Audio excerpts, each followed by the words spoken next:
إذا كنت تريد اقتناء آيفون 7 فسأعطيك أسبابا تمنعك من ذلك. تابعوها معي. أنا عبدو من قناة عبدو هاي تك.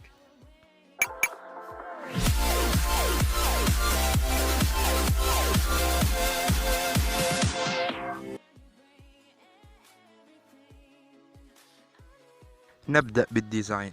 آبل لم تحسن كثيرا فيما يخص الديزاين، فإنك إذا كنت ستدفع في هذا الهاتف $750 فعلى الأرجح أنك تريد شيئا أكثر اختلافا عن الآيفون 6s. صحيح أنها حسنت في الكاميرا، لكن هذا لا يكفي.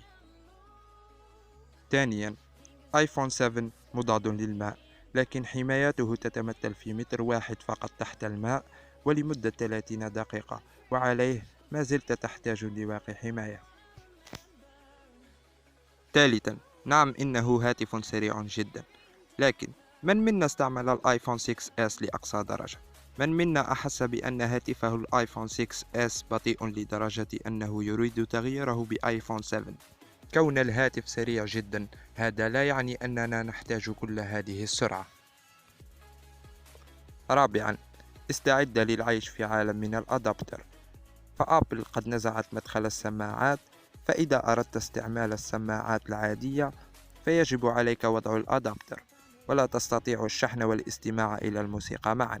نصيحة مني، انتظر هاتف آيفون 8 الذي سيكون بمواصفات خيالية. إذا أعجبك الفيديو لا تنسى اللايك والسبسكرايب لمزيد من الحلقات المتميزة.